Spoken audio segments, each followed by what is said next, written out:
We can't educate the child without educating the parent at the same time, right? Because if you teach the child and he comes home and the parent doesn't understand the information, it may cause some type of friction.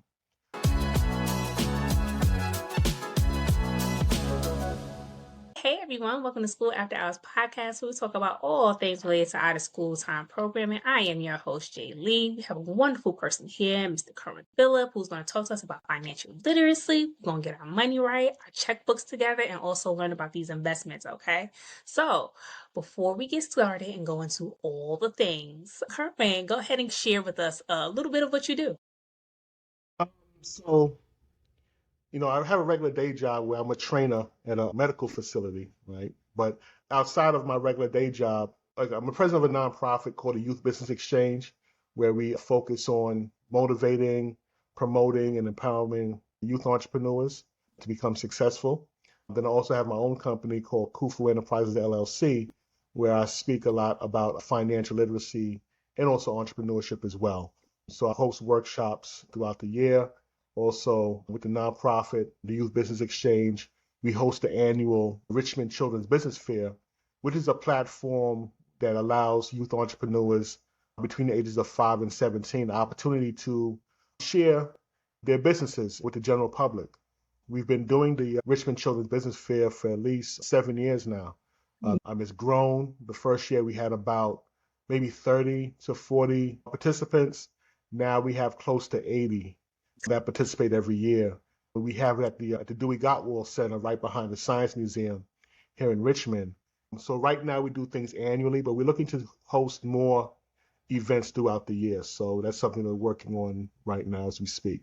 Nice, nice. So, as you know, Kerwin, financial literacy is becoming a big thing, especially in underserved communities, let me say. Yes, Getting our money right, knowing what we can do, how we can invest, all those things. right. But also, financial literacy is becoming a big topic in education. Yes, Because, one plus one equals two, but I also need to know why Uncle Sam is taking so much of my money. right. Can we talk about that? What can we do? What can we do? So, Kerwin, this is my question for you. Financial literacy is becoming a popular thing in education. What are some of the small things after school programs can do to adopt financial literacy into their weekly routines as well as their program overall? I would say, if you can partner with an individual like myself who focuses in on financial literacy and help bring someone in to kind of discuss that topic with the young people and have certain activities to get them involved in that. But outside of that, if you want to kind of do it yourself, the simple things, right? There's like games that's been around for years, like Monopoly. That's like a simple game that kind of teaches some of the basics of financial literacy, the life board game, but just teaching kids the basics of money, Mhm. right? Understanding the denomination, what's a dollar, what's 25 cents, learning how to count money. Mhm. That's very important. Knowing and understanding what money is and the power of saving. There's different activities like budgeting games you can play with young people, like give them a certain amount of money. It could be fictitious money or whatever. There's like a simulation and say, okay, you have X amount of dollars to spend. Now, you have to, you have your wants versus your needs. Now, how are you Mhm. going to budget that? You have a certain amount to spend. How are you going to divvy up that money between the wants and the needs? Of course, you have to take care of your needs first and then focusing on the wants afterwards. I remember my oldest son, when he started working, he was working for the Mayor's Youth Academy, and I Mhm. think they gave him like a $500 stipend, for the summer. And he came to me and said, "Daddy, to borrow some money." I'm like, "Why you need to borrow some money? You work." He said, "Well, there's some sneakers I want to get, but I don't have enough money to buy all the sneakers that I want." I said, "Well, that's lesson number one is that you have wants and needs. You have to learn how to budget. What's most important to you? Which sneakers are most important to you? You have to kind of figure that out and kind of divvy it up and make a decision on what you want to purchase. You know, so it kind of went from there, and he had a friend that was able to kind of get some shoes from overseas. I Great said, work. but I find it funny that when you want me to buy the shoes, you want me to go to the mall, but when it's your money, you find a way to finagle and get it cheaper, right? Why you didn't give me the cheaper option when I was paying for it, right? But that's a whole nother conversation. But after school programs, they kind of introduce simple concepts, right?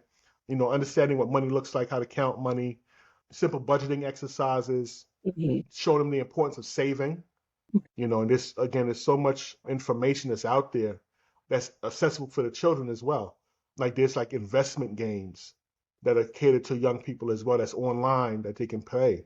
I think there's like a football game, there's like NFL financial literacy that's out there. It's like it asks like financial literacy questions, but it's based around football. So there's so many tools and resources out there that's available for people to use. Just have to leverage them, and you just take advantage of what's out there.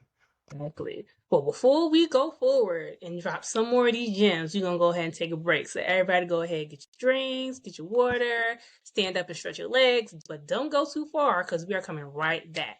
All right, y'all. See y'all in a minute. Are you a program provider or administrator struggling with planning day-to-day logistics for your after-school program? Or maybe you have a complete brain freeze when it comes to planning program activities. Or somewhere along the lines of when it's time to plan your activities, you have no idea where to start. What if I told you you don't have to figure those things out by yourself? Hi, my name is Janice Lee. I'm a former after-school program director and the founder of School After Hours Consulting, where we help youth program managers create impactful programs that ensure student success.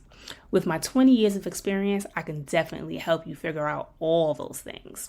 Book a free 20-minute discovery call where we can get to know each other a little bit more, see if we can find simple solutions to your current challenges, and if you need it, we can see how we can work together. I look forward to hearing from you soon. Hey everybody, welcome back to the show. We have Brother Kerwyn here with us. We're going to be talking about financial literacy and how we can incorporate those things in our after-school programs and how we can begin to educate not just our students, but also our families at the same time. So Kerwyn, jumping back into the conversation about financial literacy, the last question I asked was, what are some routines that we could do as site directors, program providers to help incorporate financial literacy into our programs, right? But on the flip side of that, my question for you is, how can we get families and community members involved in financial literacy at our sites and in our programs? There's the old African proverb which speaks about it takes a village, to raise a child. And you may have to partner, with some other organizations to make that happen. Like recently, I partnered with the Associated Black Charities out of Baltimore. Actually, like last summer, they reached out to me to do like a virtual financial literacy workshop series with some students in Baltimore. Initially, we did about 50 young people. We had like a 6-week program where they met from like 10 to 12 every Saturday. And we discussed like different elements of financial literacy, entrepreneurship, the history of Black wealth in this country. And we found it was very successful after we launched it last year. And afterwards, we had a debriefing and we said, okay, how can we enhance it? So one of the suggestions I made is that we can't educate the child without educating the parent at the same time, right? Because if you teach the child and he comes home and the parent doesn't understand the information, it may cause some type of friction. So what we did this year, we did an in-person event, a financial literacy summit, and we invited both the parent and the child. Like one of the requirements was for the parent to register the child, we had to have someone who was 18 and over to come with the child as well, right? So we had about 150 families that we had registered for the event. And then we had some other community partners come in, and there was a bank that the Associated Black Charities partnered with, the State Employees Credit Union. They allowed those families to open up accounts for attending, where they gave, if the child opened up an account, they got $35 to open up a checking and a savings account. And then if the parent opened an account as well, the parent got $50 to open up an account, and then the child got an additional $50 for referring the parent to open up an account. So you had a child that get $85 in free money to open up in a bank account, and the parent got 50. And again, they got a day's worth of information on investing and entrepreneurship and different things. And one of the things that I had really emphasized when I spoke that day was, don't let this be the last time that you get in contact with the person from the bank, right? Make sure, okay, they're giving you this free money, contact the bank and see what resources they have that can help you grow this money or help you with your own individual situation. I know some of you here are dealing with debt. Some people here are trying to find first-time home buyers. Some people here are within different situations, and the bank is your resource, right? So what we can do to help bring the community to kind of support it is to kind of bring the community together. In addition to us having the workshop, there's other community partners there as well that offer different levels of support that the families needed. So it's like we took like a holistic approach in trying to help these families out and give them the information that they needed. So we just can't do it individually. We have to all work together because this stuff didn't happen overnight, but it's going to take us all working together for us to help fix the problem. This has been going on for a very long time since we came out of slavery in this country and we had Reconstruction, and the Black community's relationship with banks has not always been the best. Right. Which, if you go back and look at the history of the Freedmen's Bank, where a lot of former slaves had their money stolen by the executives in the bank who received no type of repercussions for what they stole, it kind of created a distrust that our elders had for financial institutions. And we look at different things throughout history as well, like redlining and the financial crisis that took place like in the mid 2000s and things like that. It's been a shaky relationship. But if we're able to hold those people accountable through educating ourselves, right, that's why it's so important for us to take advantage of this information age that we're in. But again, that's to answer your original question. We have to come together as a community, reach out to different partners and see how each person or each entity with their own expertise can add, to the pot to help the community as a whole. Right, exactly. I completely agree. My next question for you is, what conversations are important to have around financial literacy when it comes to community involvement? Okay. So I think initially, the first thing you have to create is a goal.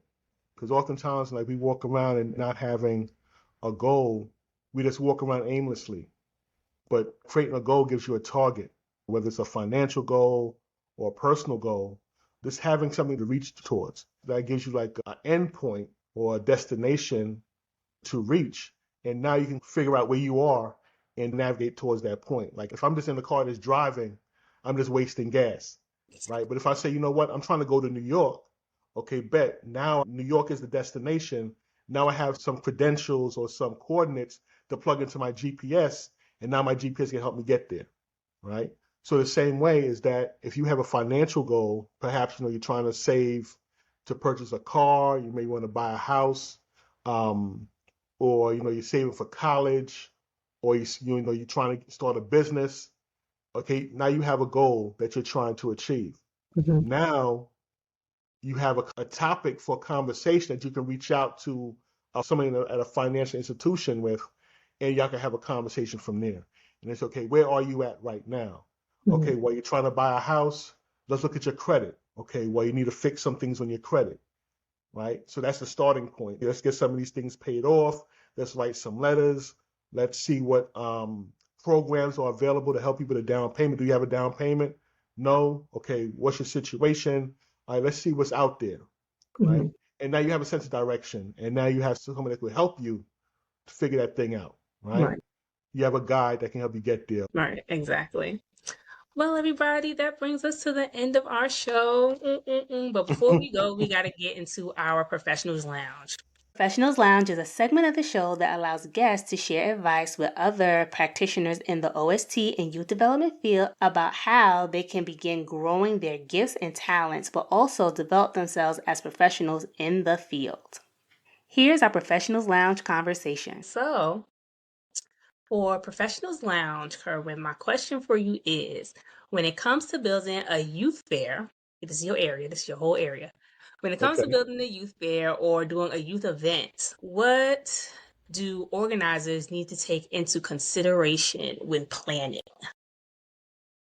It's a lot. It's a lot. Levels, there's levels. It's a lot to it. In putting together the business fair, there's like a lot of moving pieces. First we have to make sure we can secure the venue. There's a certain cost associated with that. Do we have the funds to support it? Do we need sponsors? Mhm. What kind of sponsorship levels are we going to offer within the package? What type of businesses? Like we have the youth entrepreneurs that are participating. Okay, what's the variety of businesses that we're having? Um, what if we have like 20 kids that are baking cookies? Do we want to have 20 cookie vendors or 10 people selling lemonade or no, just having too many people selling the same thing? You got to make sure that there's like a variety of different businesses. That way everyone can be successful. I know in our case, like the food vendors, we have to make sure that we file certain paperwork with the health department, have them come out and inspect the tables and stuff like that, making sure that we have enough space. What's the setup and breakdown times? Do the parents know the steps that they need to do to be prepared for the event? We just plan for everybody. Let's make sure everyone has what they need. We have to make sure that we can accommodate for. So you have to kind of think about everybody and what their needs are. So depending upon the type of event it is, I think the main thing is to kind of think about the variety of the population in which you're serving and different personalities and needs that population is going to need. The needs and wants from everybody, and make sure you're able to accommodate for everyone. All right, everyone, it's time for us to wrap up this segment of the show. So, Kerwyn, if anyone wanted to get in touch with you to learn more about the book, the fair that you do for young entrepreneurs, or even have you talk about financial literacy with their teens, how would they get in touch with you? Yes, you can find me on Instagram. My personal page is at Kerwyn Phillip. Kerwyn Phillip is spelled KerwynPhillip. You can follow my Instagram page for the book. It's at Malik's First Job. Or you can visit maliksfirstjob.com to purchase a copy of the book. The book is also available on Amazon if you want to get it from there. If you're interested in information about the business fair, the Instagram page is Youth Business Exchange or Youth Biz Exchange on Instagram, or you can look up Richmond Children's Business Fair and you can find the website there as well. Well, everyone, that brings us to the end of our show. If you liked what you heard and you enjoyed our conversation, make sure that you're following us on YouTube, but also hit that like button so we know what you are enjoying. You can also find us on other podcast platforms like Apple Podcasts, Spotify, and Google Podcasts if you want to listen to our audio version as well. To get more behind the scenes stuff, make sure that you're following us on our social media accounts, Instagram and Facebook at School After Hours. Well, that's all I have for today. In the words of Mr. Arthur Ashe, start where you are, use what you have, do what you can. Until next time, y'all. Bye-bye.